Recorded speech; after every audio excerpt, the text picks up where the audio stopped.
कभी सुदामा पांडे धूमिल जी ने कहा था कि एक आदमी रोटी बेलता है, एक आदमी रोटी खाता है, एक तीसरा आदमी भी है जो न रोटी बेलता है न रोटी खाता है, वो सिर्फ रोटी से खेलता है। वो तीसरा आदमी कौन है? मेरे देश की संसद मौन है। ये मुल्क हमारा भी है, इस मुल्क की मिट्टी में हमारा भी खून पसीना शामिल है।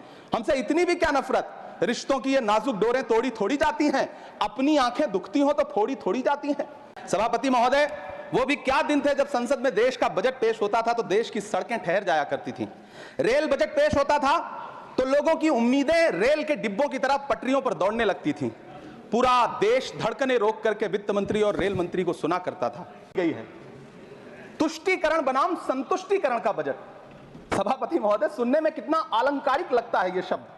के सामान, अगरबत्ती, धूप बत्ती, केवड़ा जल, चंदन पाउडर, जौ, बताशा, काला तिल, पंचरत्न, कपूर और कफन तक पर टैक्स लेने वाली है सरकार किस मुंह से खुद को मध्यम वर्ग का हितैषी बताती है?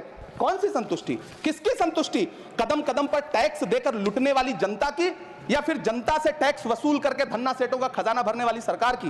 किसकी संतुष्टि? तो बिक जाए टमाटर 100 रुपए किलो बिक जाए, प्याज का दाम सुनकर आंखों में आंसू आ जाए, लेकिन वित्त मंत्री महोदया बजट में महंगाई का मां भी नहीं बोलती हैं। बच्चों की किताब और पेंसिल तक पर टैक्स लगाने वाले सरकार से मैं पूछना चाहता हूं कि आप मध्यम वर्ग का हितैषी बताते हैं खुद को, तो शर्म नहीं आती है? बता रही हैं, अरे मैडम, हम आप यहां पर बैठे रहते हैं और वहां बाहर इसी दिल्ली में 1 लीटर दूध, चाहे वो अमूल का हो या फिर मदर डेयरी का हो, उसकी कीमत 73 रुपए लीटर है। इतना महंगा बेच करके कौन संतुष्ट हो रहा है? हेलो, मैं दानिश। इमरान प्रताप गढ़ी साहब का एक वीडियो देखिएगा। बजट सेशन चल रहा है, इमरान प्रताप गढ़ी जमकर बरसे हैं। आइए पूरी वीडियो देख लेते हैं। वीडियो अगर पसंद आए तो डीएल गोल्डन न्यूज चैनल को आप जरूर सब्सक्राइब करें। वीडियो देख लेते हैं। बहुत धन्यवाद। माननीय श्री इमरान प्रताप गढ़ी जी, 15 मिनट। धन्यवाद सभापति महोदय। कभी सुदामा पांडे धूमिल जी ने कहा था कि एक आदमी रोटी बेलता है, एक आदमी रोटी खाता है, एक तीसरा आदमी भी है जो न रोटी बेलता है न रोटी खाता है, वो सिर्फ रोटी से खेलता है। वो तीसरा आदमी कौन है? मेरे देश की संसद मौन है। सभापति महोदय, वो भी क्या दिन थे जब संसद में देश का बजट पेश होता था तो देश की सड़कें ठहर जाया करती थीं। रेल बजट पेश होता था तो लोगों की उम्मीदें रेल के डिब्बों की तरह पटरियों पर दौड़ने लगती थीं। पूरा देश धड़कने रोक करके वित्त मंत्री और रेल मंत्री को सुना करता था। अफसोस, अब बजट पेश हो जाता है, मीडिया चैनल सरकार का महिमा मंडन करते हैं और बेचारी जनता बजट के आंकड़ों के शब्द जाल में उलझी हुई महीनों बाद समझ पाती है कि उसका तो फिर से कट गया। सभापति महोदय, पिछले 2 साल अमृतकालीन बजट पेश किए गए और इस बार एक नई शब्दावली गढ़ी गई है, तुष्टीकरण बनाम संतुष्टीकरण का बजट। सभापति महोदय, सुनने में कितना अलंकारिक लगता है ये शब्द। सोच रहा हूं देश की वित्त मंत्री और प्रधानमंत्री जी से पूछूं कि आखिर किसकी संतुष्टि?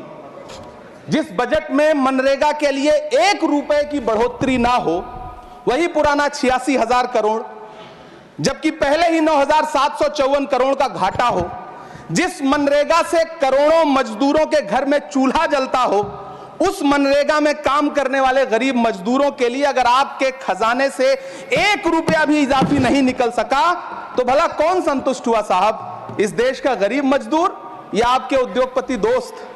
वो जो महाराष्ट्र में लोकसभा और विधानसभा के बीच में 40 लाख मतदाता बढ़ाए गए थे, अरे उन्हीं के लिए मनरेगा का थोड़ा सा बजट बढ़ा देते। क्या उसमें मनरेगा का एक भी मजदूर नहीं था 40 लाख लोगों में? सारे के सारे 12 लाख की छूट वाले से आगे के लोग थे। सभापति महोदय, कल जब वित्त मंत्री जी देश की संसद में भाषण दे रही थी तो वहां मुंबई में कोई गरीब इंसान जब अपनी जेब टटोल करके अपनी मोटरसाइकिल में 1 लीटर पेट्रोल भरवा रहा था तो उस पेट्रोल की कीमत थी 103 रुपया प्रति लीटर। आखिर इतना महंगा पेट्रोल डीजल खरीद के कौन संतुष्ट हो रहा है? इस देश के गरीब लोग या फिर सरकार के चहेते धन्ना सेठ? सभापति महोदय, वित्त मंत्री जी इस बजट को मध्यम वर्ग को संतुष्ट करने वाला बजट बता रही हैं। अरे मैडम, हम आप यहां पर बैठे रहते हैं और वहां बाहर इसी दिल्ली में 1 लीटर दूध, चाहे वो अमूल का हो या फिर मदर डेयरी का हो, उसकी कीमत 73 रुपए लीटर है। इतना महंगा बेच करके कौन संतुष्ट हो रहा है? गरीब जनता या आपके धन्ना सेठ दोस्त? सभापति महोदय, इस सरकार का बाजार और महंगाई पर कोई नियंत्रण नहीं रह गया है। चाहे देश में लहसुन 400 रुपए किलो बिक जाए, टमाटर 100 रुपए किलो बिक जाए, प्याज का दाम सुनकर आंखों में आंसू आ जाए, लेकिन वित्त मंत्री महोदया बजट में महंगाई का मां भी नहीं बोलती हैं। बच्चों की किताब और पेंसिल तक पर टैक्स लगाने वाले सरकार से मैं पूछना चाहता हूं कि आप मध्यम वर्ग का हितैषी बताते हैं खुद को, तो शर्म नहीं आती है? खुद को धार्मिक कहने वाली सरकार भगवान श्री कृष्ण के प्रिय खाद्य पदार्थों दही और मक्खन तक पर जीएसटी लगाती है और बात करती है मध्यम वर्ग की हिमायती होने की। जिंदा रहते हुए जनता से हर चीज पर टैक्स वसूलने वाली यह सरकार कम से कम मरने पर तो लोगों को बख्श देती, लेकिन नहीं, वहां भी लूटना है। अंतिम संस्कार के सामान, अगरबत्ती, धूप बत्ती, केवड़ा जल, चंदन पाउडर, जौ, बताशा, काला तिल, पंचरत्न, कपूर और कफन तक पर टैक्स लेने वाली यह सरकार किस मुंह से खुद को मध्यम वर्ग का हितैषी बताती है? कौन सी संतुष्टि, किसकी संतुष्टि? कदम कदम पर टैक्स देकर लुटने वाली जनता की, या फिर जनता से टैक्स वसूल करके धन्ना सेठों का खजाना भरने वाली सरकार की? किसकी संतुष्टि? सभापति महोदय, 18 अगस्त 2015 आरा का बिहार का ऐतिहासिक मैदान, सजा हुआ मंच, हजारों की भीड़ और सामने खड़े हुए देश के प्रधानमंत्री का भाषण। बिहार के भाइयों बहनों, आज मैं बिहार के लिए पैकेज की घोषणा कर रहा हूं।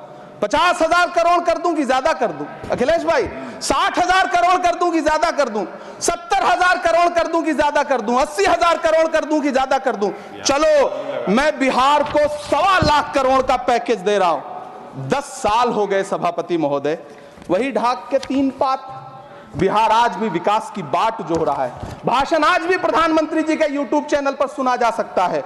जो झूठ बोल के करता है मुतमईन सबको, वो झूठ बोल के खुद मुतमईन नहीं होता।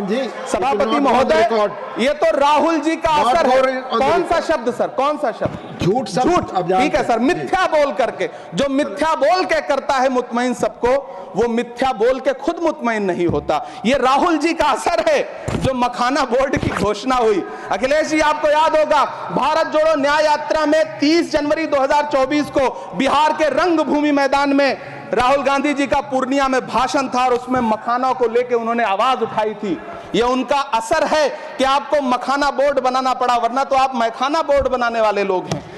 सभापति महोदय, बिहार को झूठे पैकेज और चुनावी दिलासे देना बंद करिए। आज भी जब कोसी में बाढ़ आती है तो पूरा सीमांचल बर्बाद हो जाता है। मैंने उस तबाही को अपनी आंखों से देखा है। 2016-17 की बाढ़ में अपने इन्हीं हाथों से राहत सामग्री बांटी है मैंने। अगर सच में बिहार के लिए कुछ करना चाहते हैं तो बिहार को बाढ़ से बचाने का प्रबंध करिए। पूर्णिया एयरपोर्ट 10 साल से बाट जो रहा है, घोषणा 2014 में हुई, बन के आज तक तैयार नहीं हुआ। अलीगढ़ मुस्लिम विश्वविद्यालय का किशनगंज सेंटर बजट के अभाव में दम तोड़ता जा रहा है। मैंने पिछले बजट सत्र में भी आवाज उठाई थी। आज फिर वित्त मंत्री जी से अनुरोध करना चाहता हूं, दामन फैला करके, कि अलीगढ़ मुस्लिम विश्वविद्यालय का किशनगंज सेंटर बन जाने दीजिए। आखिर कौन सी नफरत है? यह मुल्क हमारा भी है, इस मुल्क की मिट्टी में हमारा भी खून पसीना शामिल है। हमसे इतनी भी क्या नफरत? रिश्तों की ये नाजुक डोरें तोड़ी थोड़ी जाती हैं, अपनी आंखें दुखती हो तो फोड़ी थोड़ी जाती हैं। सभापति महोदय, अल्पसंख्यक मंत्रालय का बजट काटकर मौलाना आजाद नेशनल फेलोशिप बंद कर देना, प्री मैट्रिक स्कॉलरशिप बंद कर देना, नई मंजिल योजना बंद करना, धरोहर योजना बंद करना। 2024-25 के बजट में माइनॉरिटी मिनिस्ट्री के लिए 3,183 करोड़ रुपए की घोषणा हुई, लेकिन देश को हैरत होगी कि बाद में समीक्षा करके लगभग आधा कर दिया गया, 1,868 करोड़ रुपए। मैं तो सरकार से पूछना है कि कौन संतुष्ट हुआ? इस देश का अल्पसंख्यक संतुष्ट हुआ या आप संतुष्ट हुए? किसका संतुष्टिकरण? सभापति महोदय, मैं प्रधानमंत्री जी से कहना चाहता हूं कि आप ही ने 1 मार्च 2018 को किंग अब्दुल्ला को, जॉर्डन के किंग अब्दुल्ला को मेहमान बना करके इसी दिल्ली में एक कॉन्फ्रेंस में कहा था कि मैं मुसलमानों के एक हाथ में कंप्यूटर और दूसरे हाथ में कुरान देना चाहता हूं। कंप्यूटर देने की बात तो छोड़िए, पढ़ाई के लिए जो स्कॉलरशिप मिल रही थी उसको भी छीन लिया आपने। किसको संतुष्ट करने के लिए? हम समझते हैं इस साजिश को। आप माइनॉरिटी मिनिस्ट्री का बजट काटते काटते एक दिन मिनिस्ट्री को ही बंद कर देना चाहते हैं। वो जहर देता तो सबकी नजर में आ जाता, सो ये किया कि हमें वक्त पर दवाएं न दी। सभापति महोदय, मैं तो वित्त मंत्री जी से पूछना चाहता हूं आपके माध्यम से कि शायद आपको पता ही नहीं है कि गृहस्थी चलाने वाली एक गृहिणी की मुश्किलें क्या क्या होती हैं। आपने कभी सोचा भी नहीं होगा कि जब वो किचन में सब्जी बनाने के लिए कढ़ाई में तेल डालती है तो उसके साथ उसके आंसू भी गिरते हैं। सभापति महोदय, शायद उन्हें पता भी ना हो कि एक छोटी सी गाड़ी और एक छोटे से फ्लैट का ईएमआई भरने के बाद इस देश का एक गरीब इंसान जब अपने बच्चों की फीस भरने के बारे में सोचता है तो उसे कितनी खुशियों का गला घोंटना पड़ता है। शायद उनको पता भी नहीं है कि फसल बेच करके बिटिया की शादी का सपना सजाने वाला किसान जब अपनी फसल बर्बाद देखता है तो कितनी रातें सो भी नहीं पाता है। सभापति महोदय, शायद वो कभी इस पीड़ा को समझ ही नहीं पाएंगी कि परिवार के किसी एक सदस्य को कैंसर जैसी बीमारी हो जाए तो घर और जमीनें गिरवी रख उठती हैं लेकिन इलाज नहीं हो पाता। सभापति महोदय, इसी देश की संसद में कभी स्वर्गीय सुषमा स्वराज जी ने कहा था कि जब देश की करेंसी गिरती है तब देश की प्रतिष्ठा गिरती है। एक तरफ कोलंबिया जैसा छोटा सा देश और उसके प्रधानमंत्री गुस्तावो पेत्रो खड़े हैं जो कोलंबिया के नागरिकों को हथकड़ी लगाकर लाने वाले जहाज को अमेरिका बैरंग वापस लौटा दे रहे हैं, और दूसरी तरफ हमारे प्रधानमंत्री जी खड़े हैं जो बेड़ी और हथकड़ी लगा करके लाए गए बेटों के अपमान पर एक शब्द नहीं बोल रहे। सभापति महोदय, मैं इतिहास के पन्ने पलट रहा हूं, मुझे दो किरदार याद आ रहे हैं। एक तरफ निक्सन के 7वें बेड़े की धमकियों के सामने लोहे की तरह अडिग इंदिरा गांधी खड़ी हैं, तो दूसरी तरफ खुद ही नमस्ते ट्रंप का नारा लगाते हुए प्रधानमंत्री जी खड़े हैं। मेरे कानों में सुषमा स्वराज जी की आवाज गूंज रही है। बहुत कम बोलने वाले डॉक्टर मनमोहन सिंह ने बहुत ज्यादा बोलने वाले प्रधानमंत्री जी को जब देश की बागडोर सौंपी थी तो $1.58 का था, आज 85 से 87 के बीच में झूल रहा है। इन दिनों रुपए की अहमियत गिरती है तो न तो देश की प्रतिष्ठा गिरती है ना प्रधानमंत्री की गरिमा। जिस देश में 80 करोड़ लोगों को 5 किलो राशन के लिए कतारों में लगना पड़ता हो, उस देश में यह सरकार 12 लाख तक के टैक्स न लेने के लिए अपनी पीठ थपथपा रही है। हुकूमत इस कदर आवाम पर एहसान करती है, ये आंखें छीनती है और चश्मे दान करती है। सभापति महोदय, महाराष्ट्र का भिवंडी हो, मालेगांव हो, इचल करंजी हो, यूपी का बनारस हो, मुआयमा हो, मुबारकपुर हो, रांची का छोटा नागपुर हो, बिहार का भागलपुर हो, हर जगह बुनकरों की उम्मीदें तोड़ रही हैं लेकिन इस सरकार के पास उनके लिए कुछ भी नहीं है। मुरादाबाद का पीतल उद्योग, कानपुर का चमड़ा उद्योग, सहारनपुर का लकड़ी उद्योग, फिरोजाबाद का चूड़ी उद्योग, अलीगढ़ का ताला उद्योग, सब सरकारी प्लानिंग से तबाह हो रहे हैं। इन तमाम के बीच सरकारी सपोर्ट से बस एक उद्योग फल फूल रहा है, नोएडा का नफरत उद्योग। सभापति महोदय, जिस देश में 40 से 45% मेडिकल फैकल्टी की सीट खाली हो, वहां बजट में 75,000 नए मेडिकल सीट्स का ऐलान हो रहा है। सरकार बहादुर, कम से कम इस देश के पढ़े लिखे युवाओं को तो मूर्ख समझना बंद करिए। वो अब तिजारती पहलू निकाल लेता है। पहले 7500 मेडिकल सीट्स बाद में बनाइएगा, पहले जो एम्स में 2161 पद खाली पड़े हैं उनको तो भर दीजिए। वो अब तिजारती पहलू निकाल लेता है। मैं कुछ कहूं तो तराजू निकाल लेता है। मैं इसलिए भी तेरे फन की कद्र करता हूं तो झूठ बोल के आंसू निकाल लेता है। सभापति महोदय, फिर झूठ आया है, मैं उसे मिथ्या कर दे रहा हूं। शायरी में बार बार आ जाता है, क्या करूं महोदय। काश ये बजट, सभापति महोदय, वो एक शब्द मैं मिथ्या कर दे रहा हूं सर, वो एक शब्द को हटा दीजिए। ध्यान रखें, ऐसे जो भी शब्द होंगे आपके वहां। सभापति महोदय, काश ये बजट बीपीएससी के पेपर लीक की शिकायत करने वाले नौजवानों पर बरसती हुई पुलिस के लाठियों पे, जख्मों पर मरहम लगा पाता। सभापति महोदय, पिछले 80 दिन से 70 साल का एक बुजुर्ग एमएसपी की लीगल गारंटी मांगता हुआ आमरण अनशन पे बैठा हुआ है। काश ये बजट किसान नेता जगजीत डल्लेवाल की टूटती हुई सांसों की पीड़ा सुन पाता। काश ये बजट प्रतियोगी परीक्षाओं की तैयारी के लिए दिल्ली, कोटा, पटना, अहमदाबाद जैसे शहरों में, इलाहाबाद जैसे शहरों में किताबों के साथ गल रहे युवाओं के सपनों को जिंदगी दे पाता। काश ये बजट वंदे भारत के सुनहरे विजुअल के बजाय देश की गरीब जनता को कुछ और पैसेंजर ट्रेनें दे पाता। काश ये बजट सीनियर सिटीजन को ट्रेन टिकटों में मिलने वाली रियायतें वापस लौटा पाता जिनको सरकार ने कोविड के नाम पे छीन लिया था। काश ये बजट किसानों की राह में कीले नहीं बल्कि कालीन बिछाने वाला बन पाता। काश ये बजट सरकारी मालिकों को यह समझा पाता कि नेहरू को कोसने से अर्थव्यवस्था नहीं सुधरेगी, उसके लिए डॉक्टर मनमोहन सिंह साहब की अर्थ नीति अपनानी पड़ेगी। पिछले 11 साल से नेहरू जी को कोस रहे हैं, आखिर कब तक कोसिएगा? थोड़ा पंडित नेहरू जी के बारे में पढ़िए, तब पता चले कि पंडित नेहरू की शख्सियत का नाम है। दुनिया का पहला ऐसा राजनेता जिसने अपनी जिंदगी की आजादी के लिए, देश की आजादी के लिए 3259 दिन अंग्रेजों की जेल में बिताए। पंडित नेहरू एक ऐसे महान शख्स जिनके पिता पंडित मोतीलाल नेहरू, जिनकी बहन विजय लक्ष्मी पंडित, जिनके बहनोई पंडित रंजीत सीताराम, जिनकी बेटी इंदिरा गांधी, जिनके दामाद फिरोज गांधी, सब ने अंग्रेजों से लड़ते हुए स्वतंत्रता आंदोलन में जेल काटी। आप किस मुंह से उनकी लकीर छोटी करने की बात करते हैं? नहीं कर पाइएगा, 7 जन्मों में नहीं कर पाइएगा, क्योंकि जिस्म की मौत कोई मौत नहीं होती है। जिस्म मिट जाने से इंसान नहीं मर जाते, धड़कने रुकने से अरमान नहीं मर जाते, सांसें थम जाने से ऐलान नहीं मर जाते। जिस्म की मौत कोई मौत नहीं होती है। सभापति महोदय, मैं आपके सामने खड़ा होकर के एक बहुत छोटी सी कहानी सुनाना चाहता हूं कि महान बादशाह सिकंदर ने जब यूनान फतेह किया तो जीत का जश्न मनाने के लिए शहर की सड़कों पर निकला।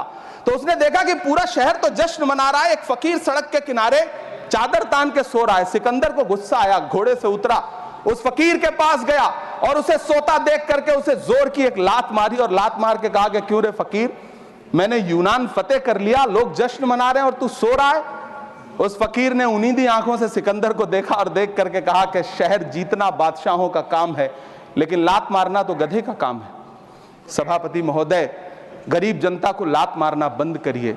ये अमीरों के लिए बनाया गया बजट है, ये निराशाजनक बजट है। हम अमृतकाल सुनते आ रहे थे, ये अमृतकाल इतनी जल्दी समाप्त हो गया कि अब अमृतकाल का कोई नाम तक नहीं लेना चाहता है। इसलिए मैं इस सदन में खड़ा होकर के देश की वित्त मंत्री महोदया से कहना चाहता हूं कि आपने अल्पसंख्यकों के बजट में जो कटौती की है उसको बहाल करिए। आपने मनरेगा को जो स्थिर रखा है उसका घाटा 9,754 करोड़ है, कम से कम उतना बढ़ा करके फिर से उसे बहाल करिए। नौजवानों के लिए रोजगार दीजिए, किसानों को एमएसपी की लीगल गारंटी दीजिए। यही मैं आपसे अपील कर रहा हूं। धन्यवाद सर, आपने इतना जो समय दिया उसके लिए शुक्रिया। माननीय श्री बाल योगी। दोस्तों, ये वीडियो आपको कैसा लगा? मुझे उम्मीद है देश की पार्लियामेंट में बजट पर चर्चा करते हुए इमरान प्रताप गढ़ी जी काफ़ी भावुक हुए, काफ़ी गुस्से में नजर आए। ये वीडियो आपको देखना चाहिए, बार बार देखना चाहिए, लोगों में शेयर करना चाहिए। मिलते हैं किसी और वीडियो के साथ, दुआ में याद रखना। जय हिंद।